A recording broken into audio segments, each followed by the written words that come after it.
दोस्तों नमस्कार। जैसा कि आप जानते हैं कि आने वाली 31 अगस्त को पूरे प्रदेश के निर्माण मजदूर श्रम कल्याण बोर्ड से मिलने वाली सुविधाएं, मजदूरों का होने वाला रजिस्ट्रेशन, उसमें आ रही समस्याओं को लेकर निर्माण के मजदूर भवन निर्माण कामगार यूनियन के बैनर पर राज्य स्तरीय आक्रोश प्रदर्शन करते हुए श्रम मंत्री अनूप धानक का आवास घेरने जा रहे हैं। और इसकी तैयारियों के लिए पूरे प्रदेश भर में जत्था अभियान गांव-गांव, मोहल्ला-मोहल्ला मजदूरों के बीच में जनसंपर्क अभियान में लगा हुआ है। और आज इसी कड़ी में हमारे साथ मौजूद हैं भवन निर्माण कामगार यूनियन के राज्य के महासचिव राम मेहर। हम उनसे बात करेंगे कि ये जो आक्रोश प्रदर्शन है, श्रम मंत्री का जो घेराव है, वो किन मुद्दों को लेकर है, क्या मसले हैं, इस पर हम बातचीत करेंगे। राम मेहर जी नमस्कार। नमस्कार जी। आपका ये जो 31 अगस्त का श्रम मंत्री के आवास का घेराव का जो कार्यक्रम है हिसार के अंदर, उसके क्या मांग, मुद्दे, मसले हैं जिनको लेके आप मजबूर हुए ये घेराव करने के लिए? भवन निर्माण कामगार लगातार निर्माण मजदूरों की समस्याओं को लेकर लगातार प्रयास है, संघर्ष में है। लगातार सरकार से एक बातचीत के दौर के बाद कुछ समस्याओं का समाधान के लिए आश्वासन दिया था। 12 जुलाई का हमारा प्रदर्शन था राज्य स्तरीय। उसमें सरकार ने निमंत्रण दिया, बोर्ड के लेबर सेक्रेटरी साथ में बैठे, बोर्ड के अधिकारी बैठे और उसमें एक साझा मांग पत्र पर बातचीत हुई। 16-17 मांग मुद्दे थे जो निर्माण मजदूरों की समस्याओं को लेके थे और उन्होंने यह तय किया कि हम आने वाले टाइम पर इन चीज़ों पर सहमति करते हुए इनको लागू करेंगे। और जो बातचीत हुई थी 11 जुलाई की मीटिंग में पंचकुला, उस बोर्ड की मीटिंग में जो तमाम मांग पत्र पर बातचीत हुई थी उनको लागू करने के जो श्रम मंत्री ने आश्वासन दिया था, वो आश्वासन जो वादा किया था उस वादा खिलाफी की उस श्रम मंत्री ने। उसका विरोध में पूरा हरियाणा में निर्माण का जो मजदूर है, क्योंकि आज बड़ी समस्या इस बात की है कि सरकार प्रचार पर तो करोड़ों रुपए खर्च कर रही है, लेकिन क्या सहमतियां बनी थी? देने के नाम पर कुछ सरकार दे नहीं रही। सहमति ये बनी थी कि जहाँ जहाँ बोर्ड का कार्यालय नहीं है वहाँ हम बोर्ड का कार्यालय खोल देंगे, लेकिन बोर्ड का कार्यालय एक फतेहाबाद में कह सकते हैं, लेकिन जिस तरीके से चलना चाहिए बोर्ड का कार्यालय वो महेंद्रगढ़ के स्तर पर भी था, वो पलवल के स्तर पर भी था और भी कई जिलों का स्तर पर था जहाँ कार्यालय नहीं था। लेकिन महेंद्रगढ़ में भी अभी तरह से नहीं खोला गया, लेकिन फतेहाबाद में ये कह सकते हैं उसका कार्यालय खोला गया, लेकिन काम के नाम पर भी वहाँ दिखते हैं, समस्याएं हैं। दूसरा था कि पूरा हरियाणा में निर्माण मजदूरों का पंजीकरण बंद था कि हम प्रत्येक महीने के हिसाब से 100 पंजीकरण करेंगे प्रत्येक जिले के वाइज, लेकिन एक पंजीकरण भी नहीं किया गया है, जिसको लेके मजदूरों में रोष है।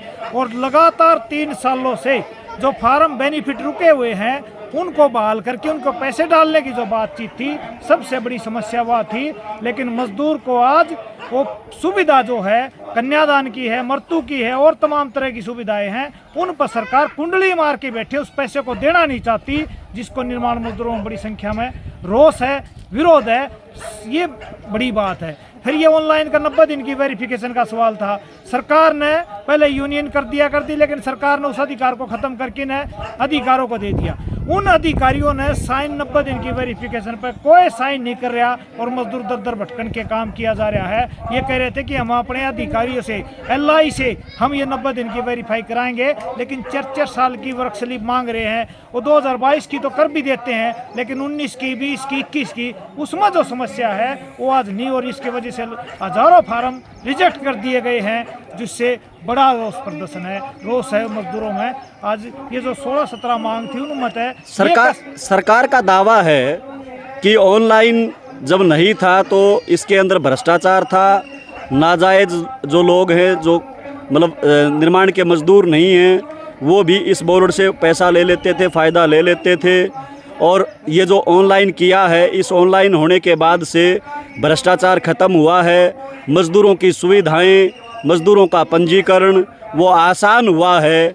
क्या ये दावा सरकार का सच है या गलत है? सरकार का झूठा दावा है।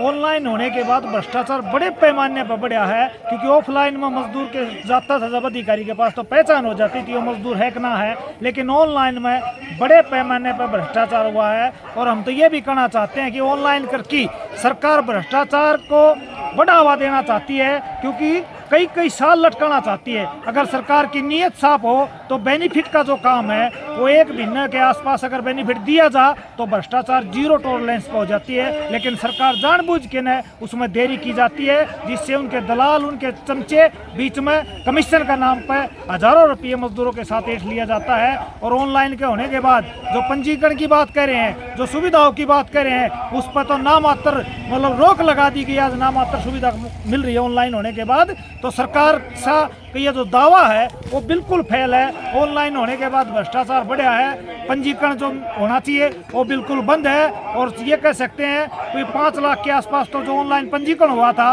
वो भी रद्द कर दिया गया है। ये फैमिली आईडी की शर्त लगा के नया पंजीकरण को हो नहीं रहा। तो सरकार का झूठा दावा है, इसमें मजदूर को कोई बेनिफिट नहीं है। हमारा ये मानना कि ऑफलाइन और ऑनलाइन दोनों शुरू होने चाहिए, ताकि जिसको ऑफलाइन कराना है तो ऑफलाइन करा जा सकता है, उससे मजदूर को कुछ बेनिफिट भी मिल सकता है। लेकिन ये सरकार का तो ये भी दावा है कि श्रम कल्याण बोर्ड, खास करके निर्माण मजदूरों का जो बोर्ड है, उसके तहत मजदूरों को जो राशि मिलती है सुविधाओं की, वो देश के अंदर सबसे ज़्यादा है। और सरकार के पास कोई पैसा नहीं है, सरकार के पास पैसे की कमी नहीं है। और आप ये आरोप लगा रहे हैं कि मजदूरों को सुविधाएं नहीं मिल रही। और जानने में ये पता चला है कि लगभग 4,500 करोड़ के आसपास रुपया आज बोर्ड के पास मौजूद है, जो मजदूरों के कल्याण के लिए ही पैसा इकट्ठा किया गया है।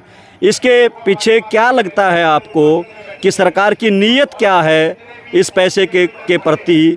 क्या आपकी टिप्पणी इस पे?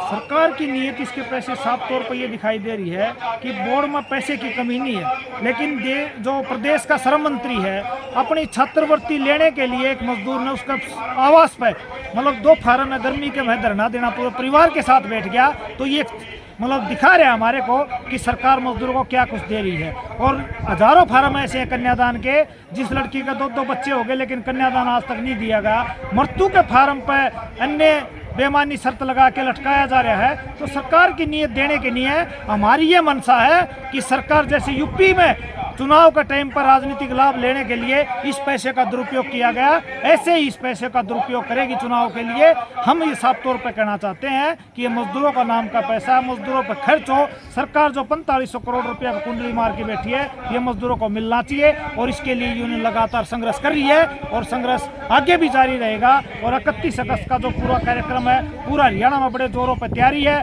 हरियाणा सरकार का और श्रम मंत्री के पुतले दहन किए जा रहे हैं। आज ये इस पूरे हरियाणा का चरित्र, अगर सरकार सुविधा देती तो सरकार का पुतला दहन करने की जरूरत नहीं पड़ती। आज सुविधा 0% कह सकते हैं सुविधा देना को तैयार है, पूरी नहीं लागू कर रही। 31 अगस्त को अगर श्रम मंत्री ने आपकी बात को नहीं सुना, आवास का जो घेराव करने का आपका निर्णय है, अगर तब तक समाधान नहीं हुआ तो उसके बाद क्या रणनीति रहेगी आप लोगों की? 31 अगस्त को अगर हमारा मुख्य श्रम मंत्री का आवास पर आक्रोश प्रदर्शन है, उसमें अगर हमारा कार्यक्रम में सरकार ने हमारी बात नहीं सुनी तो आने वाले टाइम पर वहीं डेरा भी जमाया जाएगा। और लेकिन आने वाले टाइम पर जो पूरा देश की जो पार्लियामेंट है, जनवरी के महीने में बजट सत्र के दौरान जो संसद सत्र चलेगा, उसमें भी देश का तमाम निर्माण मजदूर इकट्ठा होकर न और संसद मार्च भी करेगा। ये आगे की हमारी रणनीति रहेगी।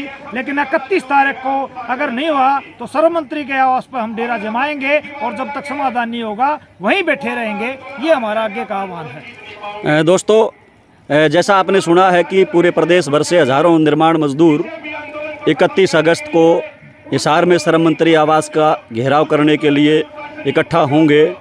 और देखते हैं अब कि आने वाले समय में निर्माण मजदूरों की जो मांग, मुद्दे, मसले हैं, उनका समाधान हरियाणा का श्रम मंत्री, हरियाणा की सरकार करती है या नहीं करती। ये जो प्रदर्शन है राज्य स्तर का, इस प्रदर्शन के दबाव में सरकार क्या कदम उठाती है, ये देखना अभी बाकी है। आप बने रहें हमारे चैनल के साथ। धन्यवाद, शुक्रिया।